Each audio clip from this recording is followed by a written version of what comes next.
students মই তোমালোকৰ লগত ফুড ক্ৰাইচিছৰ বিষয়ে আলোচনা কৰিম এতিয়া খাদ্য সংকট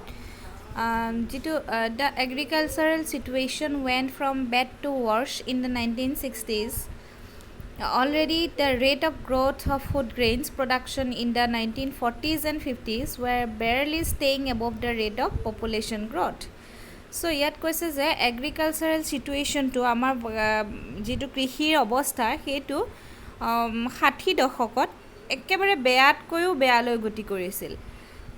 কিন্তু 1940sৰ পৰা 50sলৈ এই সময়ছোৱাত rate of growth of the food grain production খাদ্য সামগ্ৰী উৎপাদনৰ বৃদ্ধিৰ হাৰটো তুলনামূলকভাৱে জনসংখ্যাৰ হাৰতকৈ সামান্য বেছি আছিল কিন্তু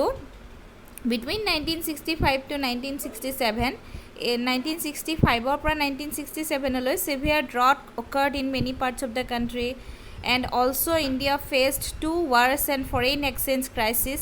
1965 পৰা 1967লৈ এই সময়ছোৱাত ড্ৰট মানে কি বুলি কোৱা হয় তীব্ৰ খৰাং হৈছিল সেই দেশৰ বহু অংশত তীব্ৰ খৰাং মানে কি পানী নোহোৱা অৱস্থা খৰাং হৈছিল আৰু ইণ্ডিয়াই আমাৰ ভাৰতবৰ্ষই দুখনকৈ ডাঙৰ যুদ্ধৰ সন্মুখীন হৈছিল আৰু লগতে বৈদেশিক বিনিময় সংকটৰ সন্মুখীন হৈছিল বিদেশৰ পৰা বস্তু আমদানি কৰিব লগা হৈছিল গতিকে এইবিলাক চিটুৱেশ্যনৰ ফলস্বৰূপে as a result of this a severe food shortage and famine like condition occurred in many parts of the country কি হৈছিলে ইয়াৰ ফলস্বৰূপে চিভিয়াৰ ফুড শ্বৰ্টেজ একদম খাদ্য সংকটৰ একে চিভিয়াৰ কণ্ডিশ্যন আটাইতকৈ বেয়া অৱস্থাটো যিটো ফেমাইন বুলি কোৱা হয় দুৰ্ভিক্ষ বুলি কোৱা হয় তেনেকুৱা ধৰণৰ এটা সমস্যাৰ সন্মুখীন ভাৰতৰ বিভিন্ন পাৰ্টছবিলাকে হৈছিল okay famine occurred in Bihar okay food crisis was occurred in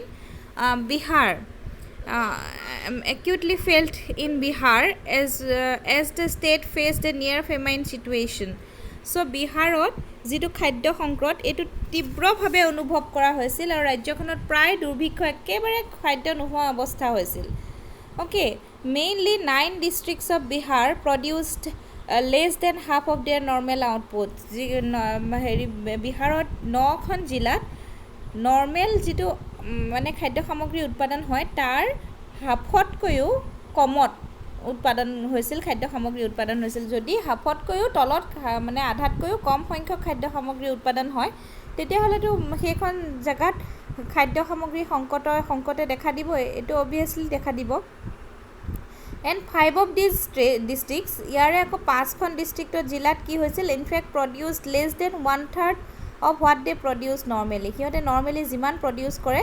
তাৰ 1/3 কম ফুড তাত প্ৰডিউচড হৈছিল গতিকে কিমান এটা বেয়া সমস্যাৰ সৃষ্টি হৈছিল food deprivation subsequently led to acute and widespread malnutrition আৰু এই ফুডৰ যিটো নাটনি অৱস্থা হৈছিল এইটোৱে কিহৰ সৃষ্টি কৰিছিল মানুহৰ মাজত পুষ্টিহীনতাৰ সৃষ্টি কৰিছিল পুষ্টিৰ অভাৱ হৈছিল it was estimated that the calorie intake dropped from 2200 per capita per day to as low as 1200 in many regions of the state okay so তাৰ ফলস্বৰূপে কি হৈছিলে যিটো মানে জনমূৰি কেলৰি দৈনিক জনমূৰি কেলৰি 2200ৰ পৰা কমি গৈ 1200 হৈছিলগৈ 2200ৰ পৰা 1200লৈ কমি গৈছিল য'ত এজন মানুহৰ কেলৰি ৰিকুৱাৰমেণ্ট হ'ব লাগে 2450 মানে 2450 পাৰ ডে কেলৰি হ'ব লাগে এজন মানুহৰ তাৰ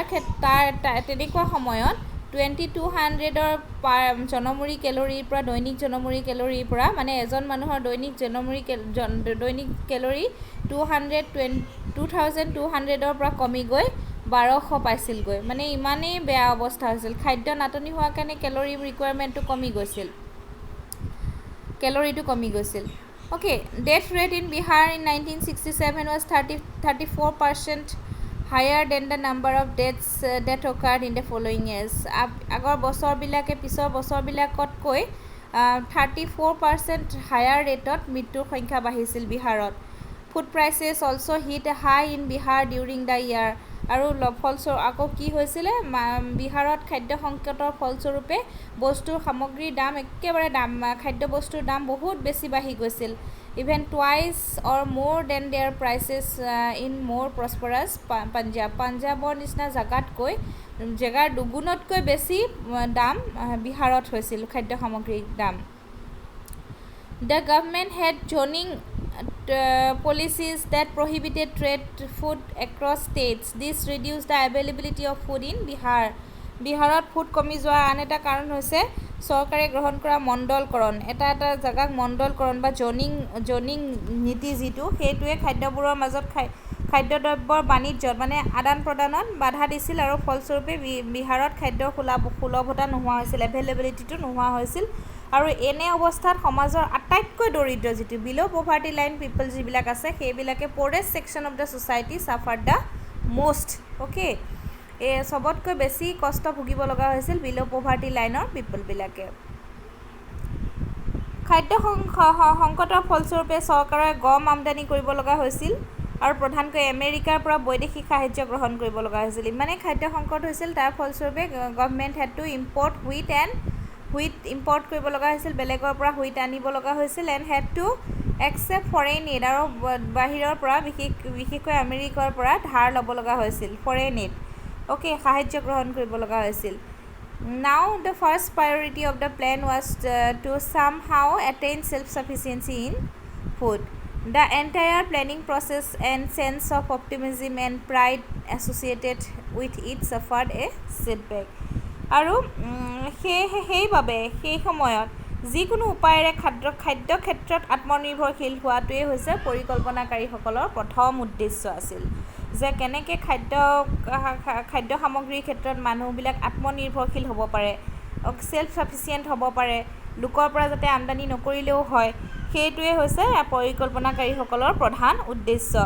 সমগ্ৰ পৰিকল্পনা প্ৰক্ৰিয়া আৰু আশাবাদী চিন্তা আৰু ইয়াৰ লগত জড়িত গৌৰৱময় বিপৰ্যয়ৰ সন্মুখীন হৈছিল অ'কে সেয়েহে মানে প্ৰথম পৰিকল্পনা কৃষি ক্ষেত্ৰত অধিক গুৰুত্ব দিয়া দেখা গৈছিল অ'কে থেংক ইউ